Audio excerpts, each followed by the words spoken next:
Hola, bienvenidos a el tercer video de la serie Sostenibilidad de la especie humana.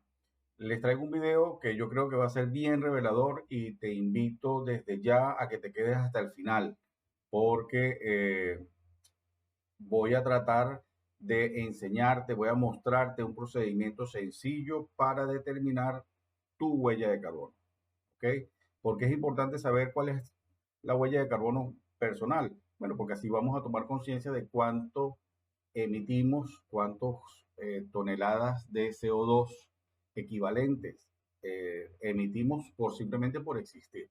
Entonces, eso es bien importante, tomar conciencia de eso y por eso te invito a que te quedes hasta el final. Bien, antes de, antes de poder entrar en lo que es el cálculo de la huella de carbono, es importante definir unos conceptos previos. Voy a permitirme entonces hablarles de los gases de efecto invernadero. ¿Y por qué me tengo que referir a los gases de efecto invernadero? Porque la huella de carbono se determina precisamente para saber cuánto influimos nosotros sobre la generación de gases de efecto invernadero. Entonces, dice, son componentes invisibles de la atmósfera, como el dióxido de carbono y el metano, que atrapan el calor del sol y regulan la temperatura del planeta. Sin ellos, la Tierra sería un lugar helado. Entonces, el efecto invernadero no es malo. De hecho, si no lo tuviéramos, no podríamos vivir en la Tierra, porque se dice que si no hubiera el efecto invernadero que, que produce la atmósfera, pues la temperatura terrestre sería alrededor, la temperatura promedio sería de alrededor de menos 18 grados Celsius. Y eso hace imposible la vida en todo el planeta, ¿no? Gracias al efecto invernadero, nuestra atmósfera nos permite tener una temperatura promedio del planeta de 15 grados y entonces con esa temperatura promedio sí se pueden desarrollar todos los ecosistemas que conocemos. Bien, entonces, eh, ¿cuáles son los gases de efecto invernadero que, que debemos controlar? Entonces, el primer gas y el más abundante de todos es el vapor de agua, con ese no podemos hacer nada, ¿ok? Es el que tiene mayor participación, pero el segundo es el dióxido de carbono, luego está el metano, ozono, óxido nitroso y gases fluorados. Eso es la lista de los principales gases de efecto invernadero. Entonces, ¿cómo funciona el efecto invernadero? Vamos a ver rápidamente cómo funciona. Bueno, primero, el Sol emite energía en forma de luz y calor que atraviesa la atmósfera terrestre y llega a la superficie. Cuando llega a la superficie, pues entonces ahí llegan las radiaciones. Las radiaciones que recibimos nosotros en la superficie terrestre son unas radiaciones que están filtradas. Y están filtradas porque la capa de ozono, que está en la troposfera, se encarga de evitar que las longitudes de ondas correspondientes a los rayos ultravioletas ingresen a la superficie terrestre, porque si pudieran ingresar nos matarían, moriríamos pronto de cáncer, ¿no? Entonces, lo primero que ocurre es que entra el sol, la capa de ozono filtra esa radiación y entonces recibimos calor en forma de radiación y calor. ¿Okay? Energía, perdón, energía en forma de radiación. Entonces, luego de eso, la superficie de la Tierra absorbe parte de esa energía y la reemite en forma de radiación infrarroja, calor, hacia el espacio. ¿Por qué por qué la reemite? Bueno, porque resulta ser que el espacio está más frío que la Tierra y la tendencia de la energía que se transfiere en forma de calor es que va de la zona de alta temperatura a una zona de baja temperatura. Entonces, como la Tierra está más caliente que el espacio, pues se establece una transferencia de energía en forma de calor en forma de esta radiación infrarroja. ¿Ok? Entonces, ¿qué ocurre? Esa energía sale. Ahora, si toda esa energía saliera, si toda esa energía que se refleja, que se reemite, tuviera la posibilidad de salir de la atmósfera de la Tierra, pues entonces nos moriríamos de frío. Y afortunadamente, gracias a Dios, entonces aparece eh, la creación, permite que existe el efecto de invernadero que Entonces, simplemente los gases de efecto invernadero en la atmósfera atrapan parte de esa radiación, devolviendo el calor hacia la superficie y calentando el planeta, como lo haría un vidrio de un invernadero. Por eso se llama efecto invernadero. Entonces, los gases de efecto invernadero no son malos, no hay que eh, pensar que que hay que eliminar el efecto invernadero. Pues no se puede. Si eliminamos el efecto invernadero, nos morimos. ¿Ok? Lo que pasa con el efecto invernadero es que la emisión que se ha hecho de los gases que les mencioné anteriormente, CO2, óxido nitroso y eh, ozono y los fluorocarbonados, eso sí tienen la acumulación de esos gases, hace que se atrape más energía de la que debería y entonces se devuelve más energía a la superficie terrestre y tenemos un calentamiento. Entonces, eh, una imagen de lo que representa el efecto invernadero es equivalente a tener el planeta con muchas cobijas y entonces el planeta está sudando y sobrecalentado. Esa es esa imagen, aun cuando sin duda alguna es bastante cruda, eh, digamos que representa bastante bien lo que quiere decir el que haya una disponibilidad de gases de efecto invernadero excesiva, está sobrearropado. Imagínense ustedes, yo no sé cuántos de ustedes conocen España y cuántos en particular hayan ido a Córdoba, pero si ustedes han ido a Córdoba en verano sabrán la intensidad que se vive allí en el clima. Bueno, imagínense entonces estar en Córdoba y tener un edredón y varias cobijas encima, sencillamente se sofocan. Y eso es básicamente lo que está ocurriendo con el planeta. Hay excesos, hay un exceso muy importante de gases de efecto invernadero que retienen más energía de la que debería retenerse y en consecuencia el planeta se sobrecalienta. Entonces, ¿qué podemos hacer ante eso? Hay muchas cosas que podemos hacer. No toda la información es mala. Si toda la información es mala, a lo mejor tal vez no haría esta serie. Entonces, lo importante y lo que quiero transmitirles es que tenemos alternativas para revertir este efecto, que la Tierra tiene capacidad de autorregeneración y que lo vamos a conseguir. Entonces, ya entendiendo qué es el efecto invernadero, podemos hablar de lo que es la huella de carbono. Entonces, se entiende por huella de carbono, es una medida que refleja la cantidad total de gases de efecto invernadero emitidos directa e indirectamente por una persona, una organización, un evento, producto o país, y se expresan en términos de toneladas equivalentes de dióxido de carbono. Entonces, aquí hay cosas importantes a resaltar. Dice que gases de efecto invernadero emitidos de forma directa o de forma indirecta, ¿ok? Por procesos y todo esto. Los protagonistas, yo creo que queda bastante elocuente, o es fácil de entender. Pero, ¿qué son emisiones directas e indirectas? Bueno, supongamos que eh, vamos a sacar la huella de carbono de cada uno de nosotros en nuestras casas.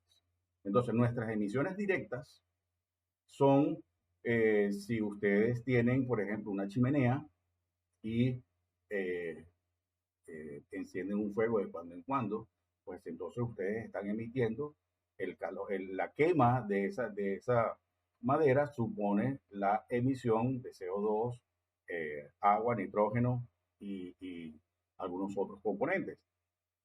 Entonces eso es una emisión directa con ocasión de sus propias existencias.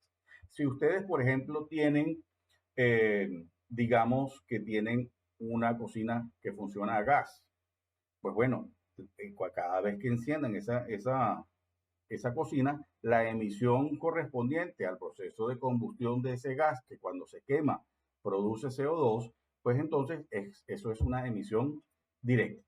Ahora, una emisión indirecta, hay dos tipos de emisiones indirectas. La primera que que se mide es la emisión asociada a toda la energía eléctrica que ustedes compran. Esa es la primera emisión indirecta o de las más importantes. Eh, entonces, por cada kilovatio hora, según el modelo de generación del país donde ustedes vivan o de la región donde ustedes vivan, pues tendrá un factor de emisión mayor, un factor de emisión menor. Muy bien. Ahora, existe otro tipo de emisión indirecta y que a veces no tenemos conciencia de ella. Y es lo siguiente. Fíjense ustedes. Supongamos que ustedes se compran un par de zapatos. Muy bien. Entonces, ese par de zapatos, primero, ustedes tuvieron que transportarse hasta el sitio, hasta la tienda donde lo venden. Entonces, si se fueron en transporte público, pues el transporte público, el funcionamiento del transporte público emite una cantidad de CO2 para poderse mover. ¿Por qué emite CO2? Bueno, porque consume energía. Muy bien. Llegados ya a la tienda, en la tienda tienen luz, tienen aire acondicionado, pagan alquiler, tienen calefacción, una cantidad de cosas. Entonces, el funcionamiento de la tienda tiene asociado una cantidad de energía y esa energía produce emisiones. ¿Ok? Entonces, eso es también una emisión indirecta. Muy bien, y esa emisión está, una alicuota de la emisión de esa tienda está asociada al par de zapatos que ustedes van a comprar. Pero es que además, ese zapato no llegó, no vino hechizada y hizo aparecer allí el par de zapatos. El par de zapatos lo transportó alguien desde la empresa donde lo hace hasta la tienda. Ese transporte supuso la emisión de CO2 por el combustible asociado al transporte de mercancías. Luego de eso, la empresa que produjo, que fabricó específicamente los zapatos, gastó una cantidad de energía, la que sea, para coserlo, para fundirlo, para, si es de plástico, inyectar el plástico. Procesos hay muchos y no es lo sustantivo ahorita hablar de eso. Pero en todo caso hay un proceso inherente a la fabricación del par de zapatos que una alicuota de esa cantidad de energía que se gasta en producir un par de zapatos está asociado a ese par de zapatos que tú te vas a comprar. Además de eso, la empresa que fabrica los zapatos tiene proveedores, los que le venden la tela, la goma, los pegantes, los colores, las tintas, todo esto. Y todos esos proveedores transportaron todo eso hasta la fábrica. Y ahí hay también consumo de energía. Y bueno, y si voy un poco todavía más atrás, pues desde la materia, todo el proceso, todo lo que supuso sacar la materia prima, de donde sea que venga, si es un producto venga del petróleo o lo que sea, pues todo eso tiene un impacto y una huella de carbono asociada. ¿Ok? Entonces, la suma de todas esas emisiones se fracciona y se le asigna una alicuota al par de zapatos que te vas a comprar y esa es la emisión indirecta de ese par de zapatos. Claro está, cuando cuando toda esa cuenta tan enorme que yo ya he descrito se divide entre las cantidades de zapatos que se hacen, bueno, pues queda pequeño, pero es una emisión. ¿Ok? Entonces esas son las emisiones directas e indirectas. Y esas emisiones, que pueden ser de distintos tipos, puede ser que emita CO2, pero puede emitir otras cosas, como el CO2 es el gas de efecto invernadero más abundante después del vapor de agua. Entonces, todo se convierte o se refiere a la cantidad de CO2 equivalente de emisión de la fabricación de esos productos para sus distintas emisiones. Ya voy a hablar un poquito más respecto a los al, al poder de calentamiento global de los distintos elementos que producen efecto invernadero. Muy bien, entonces, eh, la huella de carbono no es más que una gran sumatoria de todas las actividades que ustedes realizan. ¿Ok? Y la suma de esa gran suma se va entonces a totalizar y se determina cuánto es tu aportación al calentamiento global. Entonces, ¿cómo se determina la huella de carbono? Vamos a ver. La huella de carbono de todo el planeta, fíjense ustedes que está cuantificado, está promediada en las siguientes actividades: construcción, distribución energética, transporte, refinado de petróleo, vertederos, agropecuario, transporte, cambio de uso de la tierra, energía, industria, otras energías. Un montón de actividades en las que hay que empezar a trabajar. Entonces, eh, una de las cosas que es importante que tengamos en cuenta, es fundamental, es que no todos son malas noticias, ¿ok? Porque eh, hay muchas cosas, muchos aspectos de esta lista que enumera el gráfico que está ahí expresado, sobre las que nosotros podemos influir. Hay otras en las que no. ¿Por qué digo que hay otras en las que no? Bueno, básicamente porque yo estoy convencido que, y creo que es lo que hace que se tenga más reticencia a aceptar el hecho del calentamiento global, es que yo no creo que el mundo desarrollado esté dispuesto a arriesgar confort versus, versus disminuir su huella de carbono. Entonces, ¿a qué me refiero? Yo no creo que vayamos a dejar de usar Internet. Yo no creo en que vayamos a dejar de comprar móviles. No, yo no creo en que empecemos a disminuir el uso de los coches, ¿ok? O dejemos de viajar en avión, o, o que dejemos de comprar ropa, ¿sí? Todas las cosas que he nombrado constituyen al día de hoy un problema y los abordaré en otros videos de manera particular, cada uno de ellos. Pero lo que sí quiero que quede claro es que yo estoy haciendo esta serie entendiendo que no vamos a abandonar esas cosas que ya nos otorgó esto que llamamos el mundo civilizado. Entonces, a pesar de eso, hay muchas cosas que sí podemos hacer. Por ejemplo, por ejemplo, el 9% de la huella de carbono está asociado a los cambios del uso de la tierra, de las tierras. Bueno, eso eh, puede ser un problema, sin duda alguna, porque cada vez se sustituyen bosques para construir urbanismos. Eso no es muy bueno, o es bastante malo, pero es que también entre los cambios de uso de la tierra está la cantidad de tierra que se convierte en desierto por sobreexplotación y que no rescatamos. ¿Ok? Entonces, ¿vamos a dejar de crecer? Bueno, podríamos dejar de crecer, pero lo que sí podemos hacer, sin duda alguna, es evitar la desertización. Eso sí lo podemos hacer. Por ejemplo, el transporte por carretera, 10%. Bueno, el transporte por carretera, eh, bueno, es muy cómodo viajar en tu propio coche y movilizarse. Eso te da una flexibilidad y un ámbito de acción bien, bien importante. ¿Vamos a dejar de tener coches o carros eh, para movilizarnos? Yo no creo. Yo no creo. ¿Qué es lo que va a ocurrir? Bueno, que el, el, la motorización de los vehículos se va a sustituir el modelo de motores de combustión interna, o se van a hacer motores mucho más eficientes, porque yo no estoy seguro, no, ya hablaremos de eso, del 100% de convertir todo el parque vehicular en carro eléctrico. Eso es un problema que es bien gordo, ¿no? Es un problema con muchas aristas.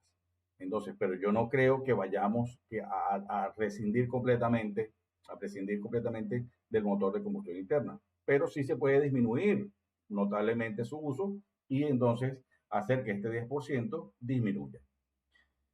Este 18%, las energías. Bueno, sin duda alguna, en la medida que sustituyamos los hidrocarburos, la quema de hidrocarburos, la huella de carbono de ese modelo energético va a disminuir. Si sustituimos las energías que, que suponen la quema de hidrocarburos, si las sustituimos por ejemplo, energía hidroeléctrica o energía nuclear, pues entonces este número, este 18%, va a bajar de manera muy, muy importante.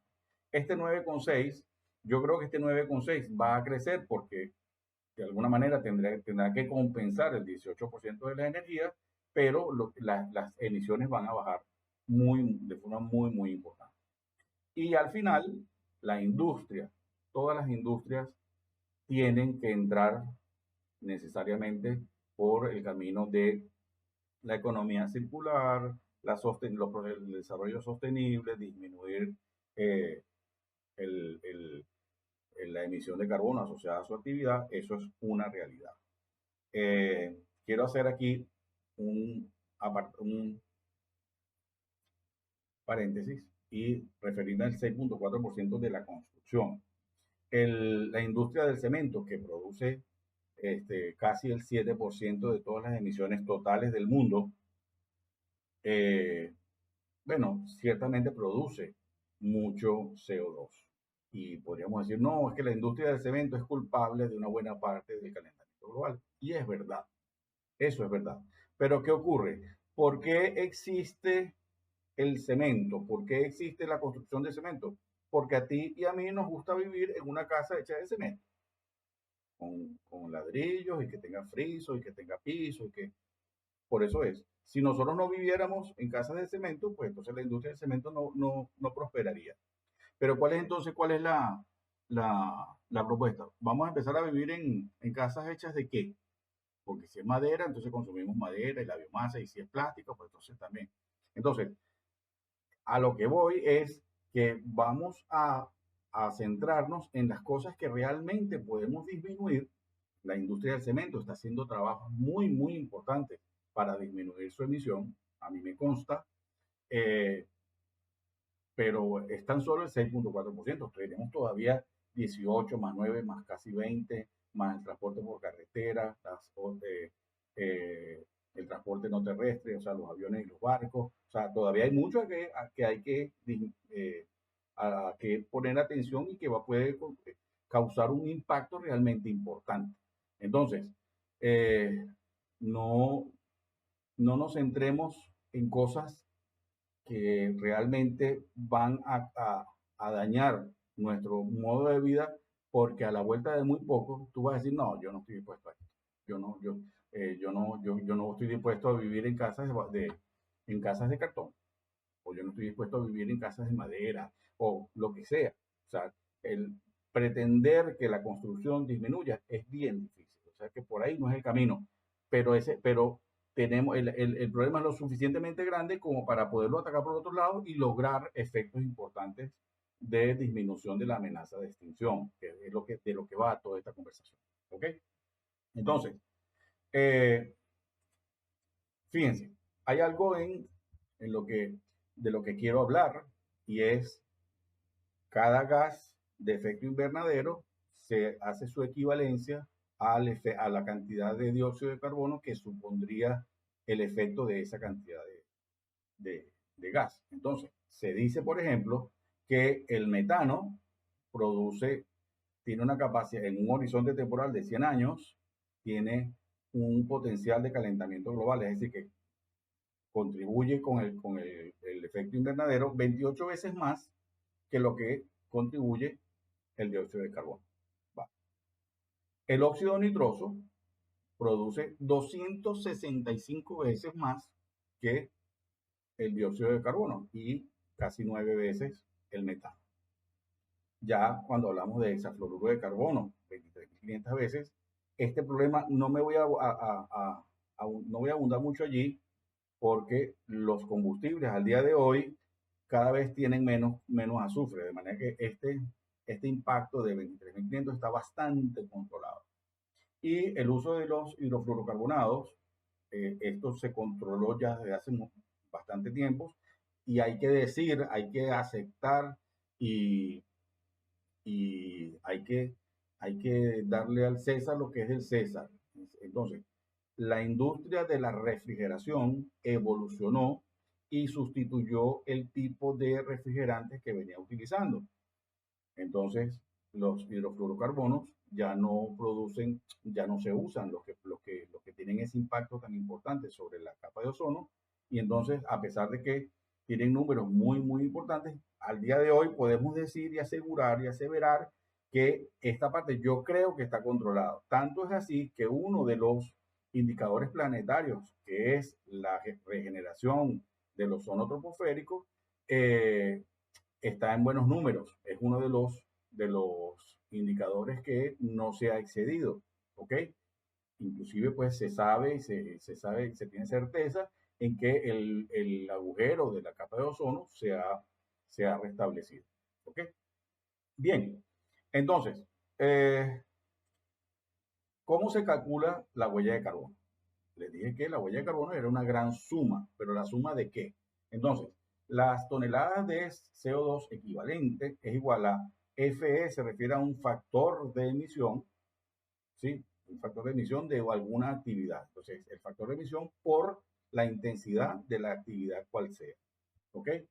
Entonces, estos números no son míos, los saqué de carbonneutralplus.com. Voy a dejar el enlace en la descripción del video. Entonces, para determinar la huella de carbono de cada actividad, pues simplemente lo que tenemos es que ir a una tabla y observar cuál es el factor de emisión de esa actividad y multiplicarlo por la intensidad de esa actividad. Entonces, perdón, entonces, como ejemplo, se sabe que para producir un vatio hora de energía eléctrica a través de la quema de carbón, se produce 0.89 gramos de CO2 equivalente por cada vatio hora. ¿Okay? Esta es la fuente de esa información. Hay una diatriba allí en la que yo no voy a entrar, que es sí, pero es que la determinación de esos factores de emisión es dudosa. Yo creo que no. En todo caso, yo conozco bastante gente que trabaja en esto y la determinación de los factores de emisión es un trabajo bien acucioso, con muchísimo profesionalismo, con mucha responsabilidad, de manera que las tablas de factores de emisión, yo al menos le doy un voto de confianza porque me consta, conozco gente que trabaja en la determinación de esos factores de emisión y he visto los protocolos y lo riguroso que son para su determinación. De manera que este término de factor de emisión, yo le doy un voto de confianza. ¿Ok? Entonces, el ejemplo aquí es el siguiente. Supongamos que vamos a producir 100 botellas de plástico en una fábrica. Y si se sabe que la producción de esa cantidad de botellas requiere 100 vatios hora, porque se miden en el tablero de electricidad de la fábrica, pues entonces la emisión asociada a esas 100 botellas va a ser 0,89, que es el factor de emisión, por los 100 vatios de energía que están asociados a esas 100 botellas. Entonces, producir 100 botellas de plástico produce 890 gramos de CO2 equivalente. Muy bien. Y esta es la fuente. Entonces, este es el cálculo sencillo. Aquí lo que es realmente difícil es el factor de emisión, determinar el factor de emisión, pero no nos corresponde a nosotros. Hay un montón de empresas súper serias, súper profesionales. Las saludo y los felicito por lo que están haciendo, que se encargan de determinar esos factores de emisión. Entonces, dicho esto, ya podemos entonces pasar a determinar la huella de carbono. Ok, entonces, eh, le voy a mostrar una calculadora que existe en línea para la determinación de la huella de carbono. Hay muchas calculadoras de huella de carbono. Yo diría que todas bastante confiables. ¿Ok? Entonces, yo voy a mostrarles la que yo conseguí, o sea, de las que yo conseguí, esta es la que me parece más sencilla de utilizar y más amigable. No reviste ninguna dificultad. Entonces, yo les voy a mostrar esta. No quiere decir que esta sea la única, ni la más importante, ni nada de esto. Esta es una que yo conseguí y la utilicé. De las que conseguí, esta fue la que me gustó más porque me parece más amigable y sencillo de utilizar. ¿Ok? Vale, entonces esta es la página, es carbonfootprint.com. ¿Ok? Yo les voy a dejar el enlace en la descripción de este video. Entonces, para la determinación de la huella de carbono, considera varias cosas. Bueno, primero da la bienvenida y en la bienvenida preguntan dónde vives. Yo voy a llenar para determinar mi huella de carbono. Yo voy a decir, bueno, el país donde usted vive, Finlandia. Yo vivo en Finlandia. Dice, los cálculos de la huella de carbono suelen basarse en las emisiones de los últimos 12 meses. Introduce el periodo que abarcará el cálculo. ¿Sí? O sea, yo puedo ponerlo para un periodo específico o para un periodo de 12 meses. Yo voy a dejarlo que en 12 meses. Entonces, la primera pestaña que preguntan es vivienda. ¿Sí? Entonces, en vivienda Dice, tu huella personal se calcula dividiendo el consumo de energía por el número de personas que viven en tu casa. ¿Cuántas personas viven en tu casa? Yo no voy a dividir eso, yo lo voy a dejar como el consumo de mi casa, simplemente la huella de carbono de mi casa la voy a asumir yo y voy a dejarlo en uno. Entonces, fíjense los gastos que pueden existir en una casa. Me resulta súper interesante. Electricidad, gas natural, gasóleo, carbón, GLP, propano, pellets de madera. En mi caso, yo voy a usar 2.516 kilovatios horas. ¿De dónde saqué yo ese número? Bueno, ese número lo saqué de mi recibo de luz que del año pasado, que me dice tu consumo anual fue de tanto. Estoy tomando el consumo anual mío del año pasado, de mi casa del año pasado, 2.516 kilovatios hora. Y el factor de emisión es 0.0984. ¿Ok? Para Finlandia, para la generación de energía eléctrica aquí en Finlandia, en este país de Europa. ¿Ok? Gas natural, yo no tengo nada de gas natural, no tengo nada de gasóleo, no tengo carbón, no tengo GLP, no uso propano y no tengo chimenea. ¿Ok? Entonces, eso por ese lado, por ahí quedaría listo esa parte. Me voy entonces a la parte de vuelos. Bueno, ¿cuántos vuelos tomo yo cada día? Bueno, yo tomo, voy a suponer que el escenario más favorable ambientalmente hablando, es decir, que hago un solo viaje en avión al año. Voy a decir, bueno, yo doy clases en una universidad en España, de manera que yo voy de Helsinki, yo voy de Helsinki, Vantaa Helsinki, que es el nombre del aeropuerto, a Madrid, Barajas, España. Vale, estupendo. Voy en clase turista, voy en un vuelo, ¿ok? Entonces, bueno, calcular y añadir a la huella de carbono. Calcular y añadir. Entonces, eso de aquí, de Helsinki a Madrid, el gasto 0,40 toneladas de CO2. O sea que solamente por transportarme yo de Helsinki a Madrid, la emisión asociada a que me carguen a mí de aquí a Madrid son 400 kilos en promedio, porque no están considerando mi peso ni nada de eso. Ok. Bueno, voy a añadir otro, el de vuelta. Voy a añadir entonces sería de Madrid, de Madrid Baraja a Helsinki Vantaa, ¿ok? Y le digo que lo añada. Lo añade, entonces por alguna razón que yo me imagino tiene que ver con la forma, el sentido de rotación de la Tierra, venir yo de Madrid para Helsinki tiene un impacto ambiental de 0,79 toneladas, casi el doble, ¿sí? O sea, 790 kilos de CO2 es mi responsabilidad al moverme desde Madrid hasta Helsinki en avión. No es poca cosa. Bien, coche, la otra ventana. Eh, Aquí dice el kilometraje que recorres tú en tu coche, elige el vehículo, selecciona el año de la fabricación o indica la eficiencia. Yo no tengo vehículo aquí en, en donde vivo. Para los que viven en Europa sabrán el conflicto que resulta tener vehículos porque Europa es un estacionamiento gigante. Entonces yo me muevo en transporte público en particular. Está cómodo, está chévere tener coche, pero yo me muevo, de momento me muevo en transporte público. Bien, autobús y tren. Bueno, autobús y tomo. Entonces, digamos que ya yo había hecho este ejercicio, por eso me salen números por defecto.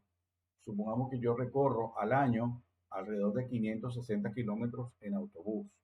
De aquí, desde donde yo vivo, al centro de la ciudad son 7 kilómetros, entonces son 14 ida y vuelta. Yo puse aquí como que yo iba 3 veces a la semana al, al centro de la ciudad y que iba unas 50 veces, durante 50 semanas, algo así, no recuerdo el número exactamente. Total puse 560 kilómetros. La estimación ustedes la pueden hacer adecuada a ustedes sin duda alguna. Tren nacional, sí tomo tren nacional, ¿por qué? Porque voy desde donde vivo a Helsinki, entonces voy y vengo, voy en tren, entonces estoy a 250 kilómetros de Helsinki, entonces ir y venir son 500 kilómetros. ¿Ok? Tren internacional, voy a poner que no tomo. Tranvía también recorro, porque en la ciudad donde yo vivo hay tranvía, entonces muchas veces voy al centro de la ciudad en tranvía. Mi estimación me dio que yo recorro al año 1120 kilómetros en tranvía. En metro, también voy en metro, puse aquí 350 kilómetros. ¿De dónde sale? Aquí donde yo vivo no existe metro, pero en Madrid, cuando voy para Madrid, sí hay una hermosísima, espectacular línea de red de metro. Felicito a los madrileños por esa maravillosa solución de transporte que tienen allí. Y entonces yo, durante las 6 semanas que estoy en Madrid, eh, yo calculé así, no es un número particularmente exacto, que bueno, que yo recorro 350 kilómetros en metro. En los taxis no puse aquí nada, entonces le digo que calcule la huella de autobús y tren, entonces aquí me lo pone desglosado la cuenta que va a sacar. Luego viene, dice aquí secundario, ¿ok? Entonces aquí está la cosa interesante. Yo voy a poner que la unidad es en euros. Entonces fíjense que aquí dicen productos de comida y bebida. ¿Ok? Entonces aquí me da una opción para un comedor de carne tipo argentino, ¿sí? Un comedor de carne venezolano, diría yo medio, o un bajo comedor de carne, o bueno, ya vegetariano, vegano. Yo me voy a poner en la categoría medio. Yo voy a decir que yo como que no, yo no soy una hiena, tampoco ni un león, pero carne como. Entonces, eh, como dice comida y bebida, yo voy a poner aquí alrededor de 6.000 euros, que sería más o menos el presupuesto eh, de comida de mi familia al año. En farmacia estimé 120 euros al año. En ropa puse 200 euros. Seguramente habrá quien gasta más o quien gasta menos. Estos son números promedios que yo estoy poniendo aquí. Productos basados en papel, no uso productos basados en papel. Procuro no usar papel para ni nada. Todo es electrónico, ¿sí? Okay, equipos de computación, aquí sí, aquí la cuenta que dice es, bueno, si uno cambia la computadora más o menos cada 4 años, y siempre está comprando un cacharrito, un ratón, un disco duro porque, portátil, bueno, puse 250 euros por año en promedio. Ustedes pueden estar de acuerdo o no, puede ser más o puede ser menos, pero bueno, para efectos de el cálculo es un número y me sirve. Televisión y teléfono, no compro todos los años. Eh, Vehículos de motor tampoco. En muebles, si se compran muebles, se dañan, lo que sea. Estoy poniendo aquí que alrededor de 300 euros al año. Hoteles, restaurantes y pubs. Bueno, ¿cuántas veces va uno al restaurante al año? Voy a decir un número. Digamos que voy 12 veces, una vez por mes, por decir un número, ¿sí? Que voy una vez por mes al restaurante y que me gasto unos 80 euros. ¿Sí? Pues 12 por 80 son 960. ¿Sí? Entonces, digamos que son 960. Teléfono y móvil, bueno, mi plan de móvil es 25 euros al mes. 25 por 12, pues da 300. Eh, el banco y algunas, no, aquí por los préstamos y todas cosas, voy a poner que 5.000 euros al año. Seguros, que gasto unos 750 euros en seguros. En educación ya no estoy estudiando, gracias a Dios, ya me gradué de todo lo que había que graduarse y no puse aquí nada. Algunos cursos aislados que compro todavía, pero no puse nada aquí. Bueno, voy a poner 100 euros aquí por, por ser un poco eh, honesto, ¿no? Ser un poco más honesto. Eh, Actividades recreacionales, culturales y deportivas. Bueno, puse aquí 2.500, me parece y estará todo lo que sea turismo, toda la cosa. Puse 2.500. Ok, entonces, bueno, estimar la huella de carbono, aquí está el costo de todas esas cosas y vamos al resultado. Cuando voy al resultado, dice que mi existencia supone 5.97 toneladas de CO2. Entonces me dice que mi huella, compara mi huella con la media nacional, esta es la media de Europa y la media mundial. Entonces dice, tu huella es de 5.97 toneladas al año, tu huella media por persona en Finlandia es de 8.04, o sea que estoy por debajo de la huella de carbono de un finlandés común y corriente. La media, la huella de carbono media de una persona en la Unión Europea es de 6.8 toneladas y la huella de carbono media mundial es de 4.79 toneladas. El objetivo mundial para 2050 es 0 toneladas. Imagínense. Entonces, eh, hay que entrenarse en eso de que mi huella de carbono sea cero. ¿Sí? Entonces, estas 5.97 toneladas son 5.970 kilos de CO2 que yo debería compensar. Esto es importante eh, que nos haga reflexionar, bueno, 5.97 toneladas por todos los años que yo tengo viviendo, que habrán habido años en donde emití más y otros donde emití menos, sin duda alguna, pero es un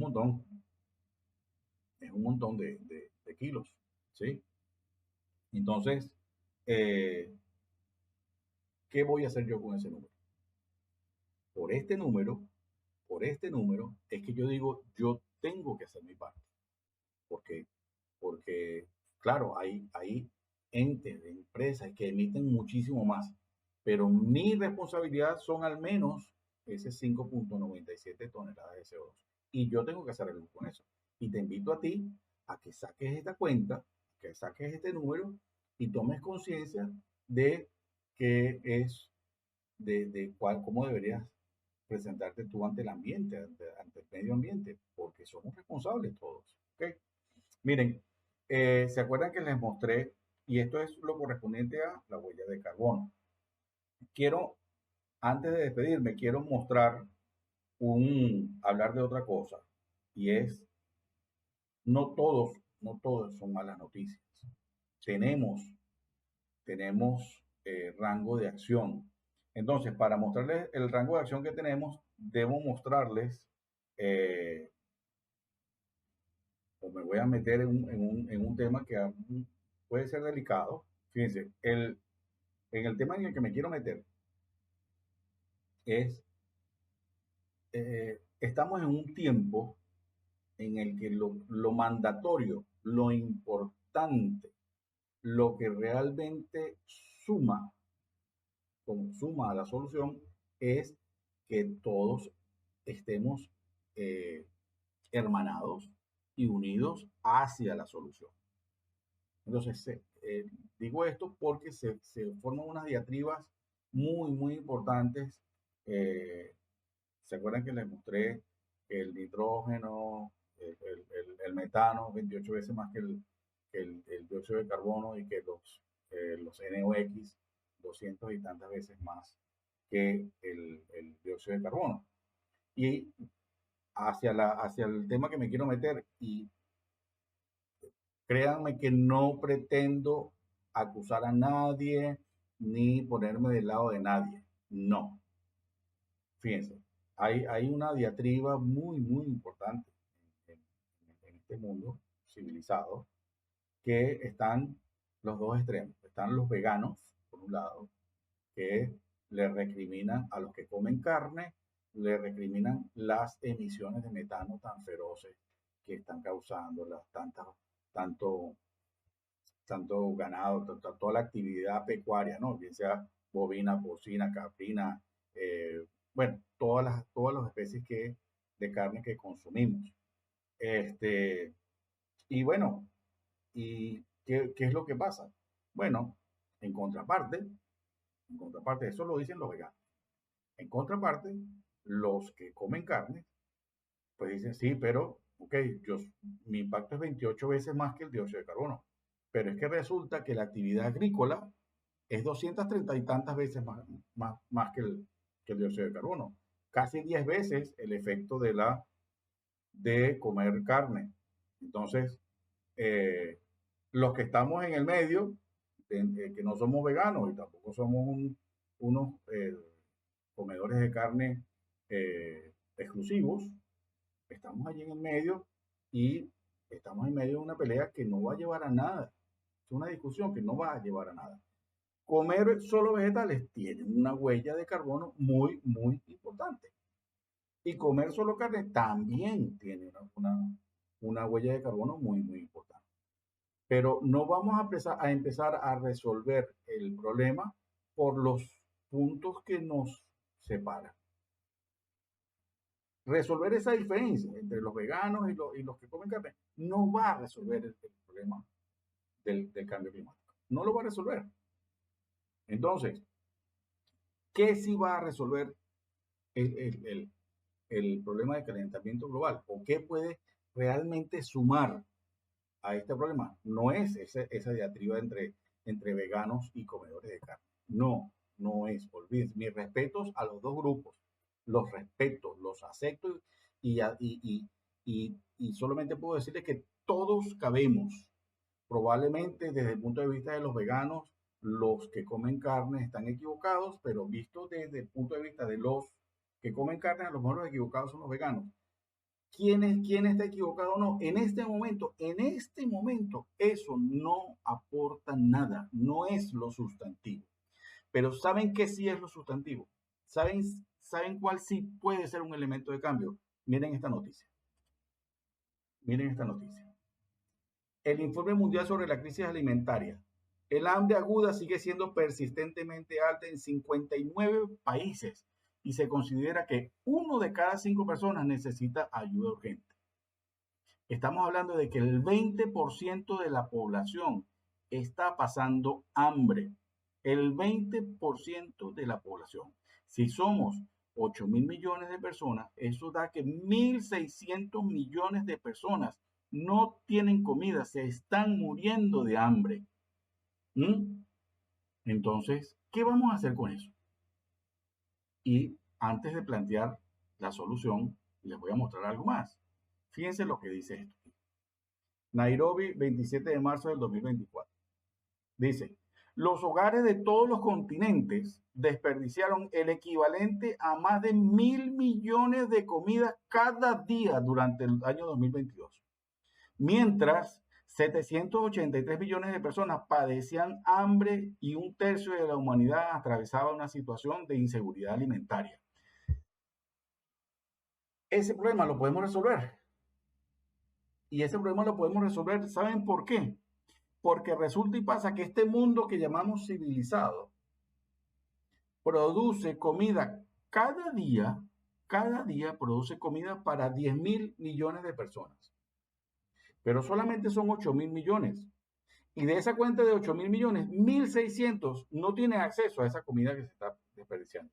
Fíjense entonces que cuando dice aquí que si no se desperdiciaran esos 1.000 millones de comida, todavía podríamos darle de comer a los 783 millones de personas que están padeciendo hambre y todavía quedan 217 millones de platos de comida para botar.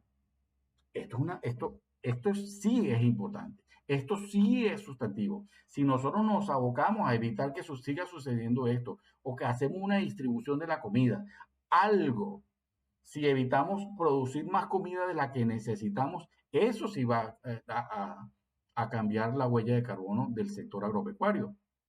Y fíjense que estoy metiendo aquí agro y pecuario, estoy metiendo a todos, veganos y los que comemos carne. ¿Sí? Aquí están todos metidos, todos los que comen, todos los seres humanos tenemos que comer porque si no, no morimos. Entonces, si solamente haciendo una redistribución, podríamos solventar el problema del hambre del mundo. Y todavía nos podríamos dar el lujo, el falso lujo, diría yo, de botar 217 millones de platos de comida. Entonces, en vez de que nos estemos peleando entre los que comen carne y los que no comen carne, vamos a formar una masa crítica, vamos a abocarnos a buscarle solución a esto. Y esto que estoy diciendo todavía es peor, porque resulta que hay un número aquí que no se lo quise poner para no dilatarme demasiado. Y es que el 33% de toda la comida, el 33% de toda la comida que se produce en el mundo se desecha porque no cumple con los estándares de calidad de Estados Unidos, Europa y los demás países desarrollados que están ahí en la lista, ¿no?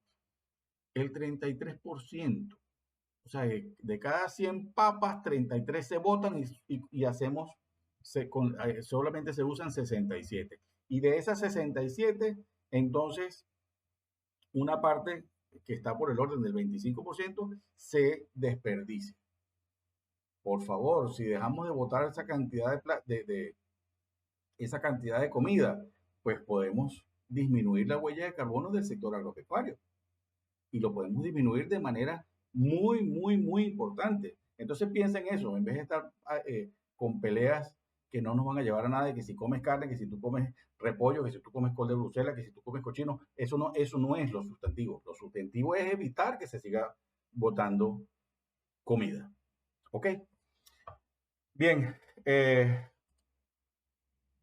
entonces, tenemos muchas cosas que podemos hacer, muchas opciones. En este momento y con este video lo que he querido mostrarte es cómo podemos determinar nuestra huella de carbono. Te invito a que calcules tu huella de carbono, que sepas por cuántos kilos de CO2 te tienes que hacer responsable. Y después de eso, entonces vamos a hablar de cuáles son las actividades que podemos hacer para compensar esa huella de carbono. Entonces, juntos podemos. La Tierra tiene capacidad de autorregeneración y yo quiero hacer mi parte y te invito a que tú hagas tu parte. Nos vemos. Quiero invitarte a que te suscribas, a que le des like, a que compartas las notificaciones, a que te conviertas en una persona que propague esta información, porque juntos podemos. Gracias.